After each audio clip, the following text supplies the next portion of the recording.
Disseram para mim que a protagonista dessa história é uma mulher fria, muito inteligente, ríspida, extremamente elegante.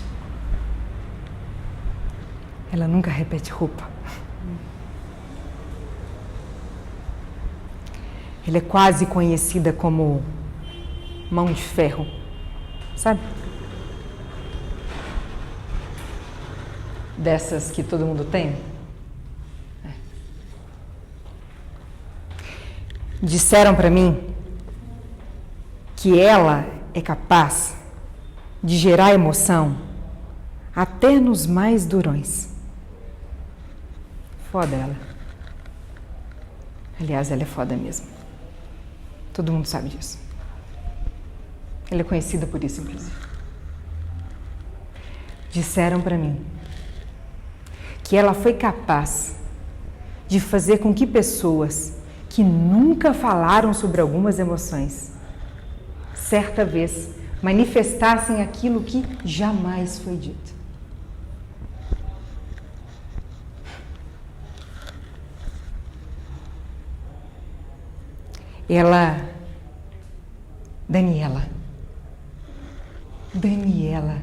Daniela era conhecida por toda a organização. Afinal de contas, ela era impecável. Impecável. Por onde passava, impecável. E tudo que ela fazia era impecável. Ela ocupava um dos cargos de mais alto poder no RH de uma grande organização. Só por isso? Uau! Quem muito poder tem, muitas dores também as tem, não é mesmo? Daniela estava lá, ocupando o cargo, gerenciando líderes na América Latina como um todo. Invejável o que ela fazia, mas as pessoas a temiam.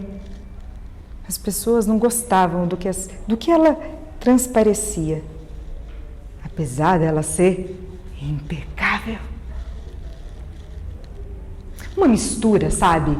Acontecia uma mistura de admiração com um certo temor, uma certa necessidade. Estava ela lá. Até que em um momento da carreira dela, ela recebeu uma nova liderança. Uma liderança que estava morando fora do Brasil, foi convidada para morar no Brasil a convite de um líder que ia tutorá-la, iria trabalhar junto com ela. Um cara carismático, simpático, sabe desses? Delícia de trabalhar junto.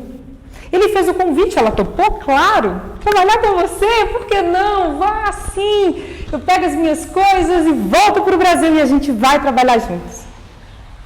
Ela chega no Brasil com mala e cuia, preparada para o trabalho com ele. E ele diz, olha, eu sinto muito. Eu sinto muito, mas eu não vou poder honrar o convite que eu fiz para você. Eu estou de partida. Eu não posso ficar. Mas eu vou te deixar como outra liderança brilhante, impecável. Já sabem quem é, né?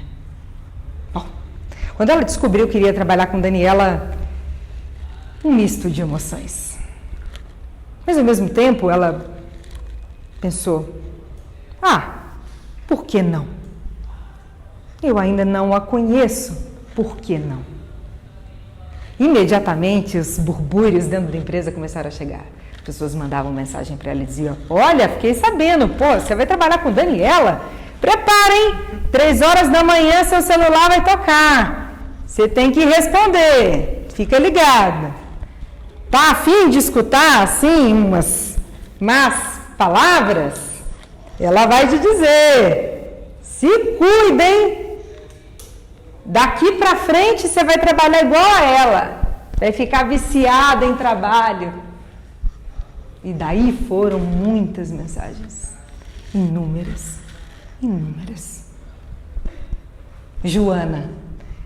Joana, essa líder que acabou de chegar no Brasil e disse, uau, o que é que me espera? Uma medida de impactada e uma medida de provocada, porque ela também sabia da competência que lhe cabia para trabalhar com essa liderança, resolveu ficar. Topou o jogo, sabe? O tempo se passou e elas se adaptaram. De alguma forma elas se conectavam. Havia coisas nas duas que eram semelhantes, afinal de contas, elas conseguiam trabalhar juntas, sim. Mas havia um limite. Joana estabeleceu um limite. Joana disse, olha, eu preciso estabelecer as regras do nosso jogo. E entre elas, o jogo rolava, respeitando as melhores condições para as duas trabalharem. Mas não era assim para todo mundo. Não era. Os murmúrios continuavam a chegar.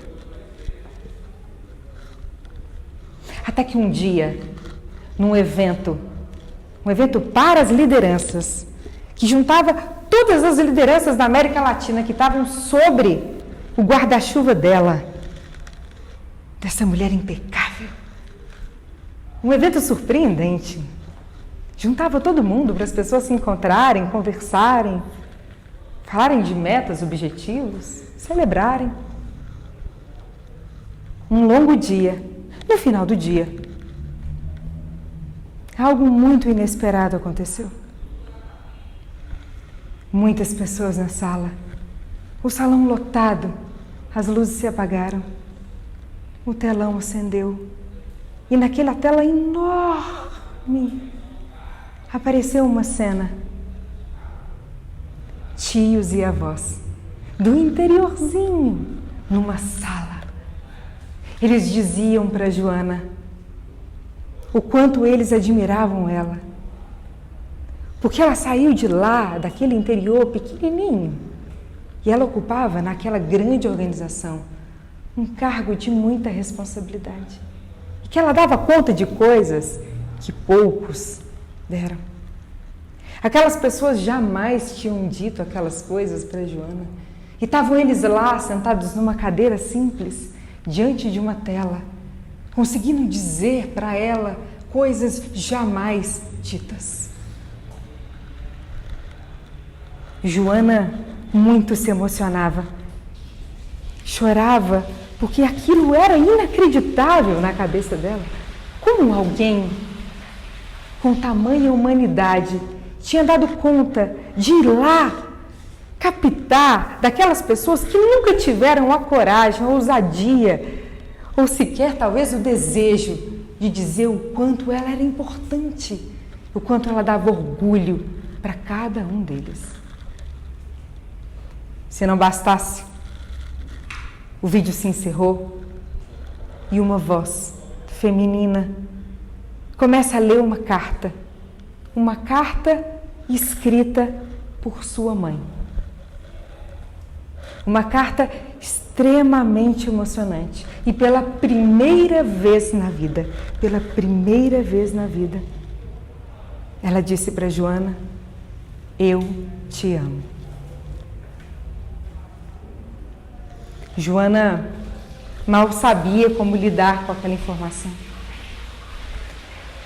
Ela ficou completamente inundada daquele amor que vinha da mãe, que vinha dos tios, dos avós, naquele lugar tão pequeno, tão simples, mas que guardava tanto dela, tanto do que ela guardou uma vida inteira para ouvir. Naquele momento, graças àquela liderança, isso foi possível de acontecer. Joana nunca mais se esqueceu desse momento. Do mesmo jeito que Joana teve essa oportunidade, todos que estavam na sala ouviram muitos dizeres. Ouviram seus familiares, as pessoas disseram aquilo que muitas vezes jamais havia sido dito. Foi com essa sensação de amor, de gratidão e de profundo reconhecimento que todas essas lideranças saíram desse espaço agradecidas Não só por quem cuidou desse evento, por quem idealizou essa história, mas por toda essa organização. Muito obrigada.